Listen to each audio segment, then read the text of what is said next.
ನಮಸ್ಕಾರ ವೀಕ್ಷಕರೇ, welcome to ನಮಸ್ತೆ ಇಂಡಿಯಾ ಕುಕಿಂಗ್ ಚಾನಲ್. ಇವತ್ತು ನಮ್ಮ ಚಾನಲ್ನಲ್ಲಿ ನುಗ್ಗೆ ಸೊಪ್ಪಿನ ಪಲ್ಯ ಮಾಡೋದು ಹೇಗೆ ಅನ್ನೋದನ್ನು ನೋಡೋಣ.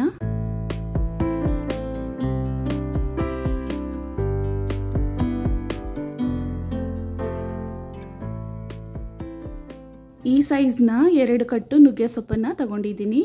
ನುಗ್ಗೆ ಸೊಪ್ಪನ್ನು ಉಪಯೋಗಿಸಿ ಹಲವಾರು ರೀತಿಯ ಪಲ್ಯಗಳನ್ನು ಮಾಡಬಹುದು. ಇದರಲ್ಲಿ ನಾನು ಒಂದು ಬಗೆಯ ಪಲ್ಯವನ್ನು ಮಾಡ್ತಾ ಇದ್ದೀನಿ.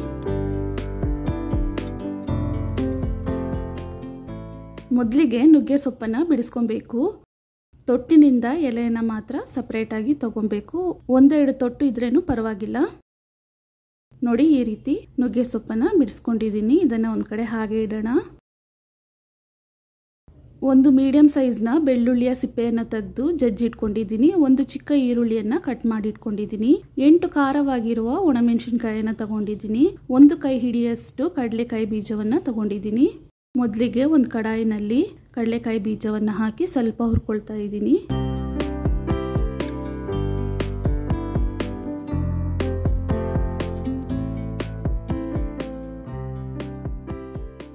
ಇವಾಗ ಒಣಮೆಣಸಿನಕಾಯಿಯನ್ನು ಹಾಕಿ ಕಂದು ಬಣ್ಣ ಬರೋವರೆಗೂ ಹುರ್ಕೊಬೇಕು.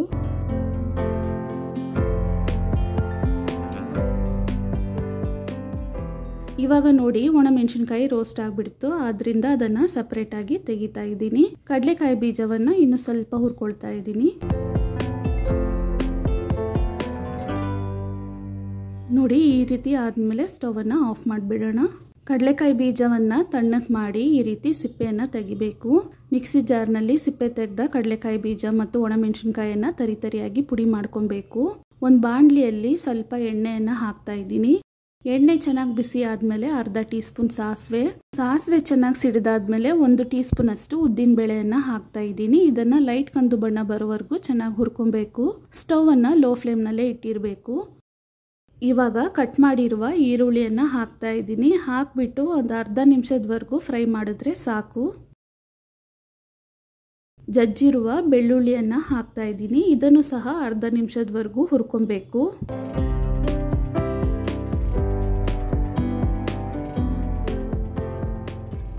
ಈರುಳ್ಳಿ ಬೆಳ್ಳುಳ್ಳಿ ಫ್ರೈ ಆದಮೇಲೆ ನುಗ್ಗೆ ಸೊಪ್ಪನ್ನು ನೀರಿನಲ್ಲಿ ತೊಳೆದು ಸೊಪ್ಪನ್ನು ಮಾತ್ರ ಸಪ್ರೇಟಾಗಿ ತೆಗೆದು ಕಡಾಯಿನಲ್ಲಿ ಹಾಕ್ತಾ ಇದ್ದೀನಿ.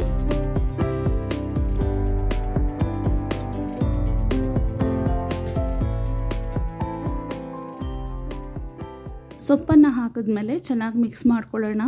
ಬಾಡಿಸ್ತಾ ಇರಬೇಕಾದ್ರೇ ಸೊಪ್ಪಿನ ಅಂಶ ಕಡಿಮೆ ಆಗುತ್ತೆ. ಅದನ್ನು ನೋಡಿಕೊಂಡು ಆಮೇಲೆ ಉಪ್ಪನ್ನು ಸೇರಿಸ್ಕೊಳ್ಳೋಣ.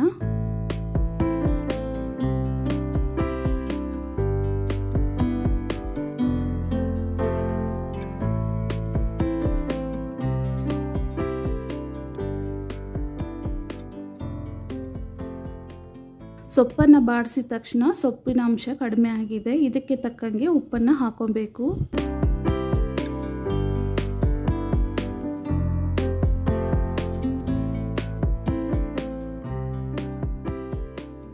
ಚೆನ್ನಾಗಿ ಒಂದ್ಸಲ ಮಿಕ್ಸ್ ಮಾಡಾದ್ಮೇಲೆ ಒಂದು ಲೋಟದಲ್ಲಿ 1/4 ಲೋಟದಷ್ಟು ನೀರನ್ನು ಹಾಕ್ತಾ ಇದ್ದೀನಿ. ಸೊಪ್ಪನ್ನು ಬಾಡಿಸ್ಬೇಕಾದ್ರೇ ಸ್ವಲ್ಪ ಬೆಂದಿರುತ್ತೆ ಮತ್ತು ನುಗ್ಗೆ ಸೊಪ್ಪನ್ನು ಜಾಸ್ತಿ ಬೇಯಿಸಬಾರ್ದು, ಕಹಿ ಆಗಿಬಿಡತ್ತೆ. ಆದ್ರಿಂದ ಸ್ವಲ್ಪ ನೀರನ್ನು ಹಾಕಿ ಒಂದು ತಟ್ಟೆಯನ್ನು ಹಾಕಿ ಮುಚ್ಚಿಟ್ಟು ಸ್ಟವನ್ನು ಮೀಡಿಯಂ ಮತ್ತು ಲೋ ಫ್ಲೇಮ್ನಲ್ಲೇ ಇಟ್ಟು ಇದನ್ನು ಚೆನ್ನಾಗಿ ಬೇಯಿಸ್ಕೊಬೇಕು. ಮಧ್ಯದಲ್ಲಿ ಒಂದ್ಸಲ ಚೆನ್ನಾಗಿ ಮಿಕ್ಸ್ ಮಾಡಿ ಬಿಡೋಣ.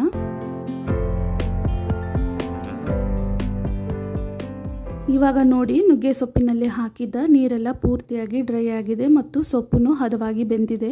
ಈ ಟೈಮಲ್ಲಿ ಹುರಿದು ಪುಡಿ ಮಾಡಿರುವ ಕಡಲೆಕಾಯಿ ಬೀಜ ಮತ್ತು ಒಣಮೆಣಸಿನಕಾಯಿ ಮಿಶ್ರಣವನ್ನು ಹಾಕ್ಬಿಟ್ಟು ಒಂದ್ಸಲ ಮಿಕ್ಸ್ ಮಾಡಿ ಸ್ಟವನ್ನು ಆಫ್ ಮಾಡಿ ಆ ಬಿಸಿನಲ್ಲೇ ಚೆನ್ನಾಗಿ ಕಲಿಸ್ಕೊಬೇಕು. ಆರೋಗ್ಯಕರವಾದ ಮತ್ತು ರುಚಿಕರವಾದ ನುಗ್ಗೆ ಸೊಪ್ಪಿನ ಪಲ್ಯ ತಯಾರಾಗಿದೆ. ಇದನ್ನು ಸಾಂಬಾರನ್ನು, ರಸಮನ್ನು, ಮೊಸರನ್ನ ಜೊತೆಗೆ ತಗೊಬಹುದು. ಗಂಜಿ ಜೊತೆಗೆ ಮತ್ತು ರಾಗಿ ಅಂಬ್ಲಿ ಜೊತೆಗೆ ಒಳ್ಳೆ ಕಾಂಬಿನೇಷನ್ ಆಗಿರುತ್ತೆ. ವೀಕ್ಷಕರೇ, ಈ ವಿಡಿಯೋ ನಿಮಗೆ ಇಷ್ಟ ಆಗಿದ್ದರೆ ನಮ್ಮ ಚಾನಲನ್ನು ಲೈಕ್ ಮಾಡಿ, ಸಬ್ಸ್ಕ್ರೈಬ್ ಮಾಡೋದನ್ನು ಮರೆಯಬೇಡಿ. ಧನ್ಯವಾದಗಳು.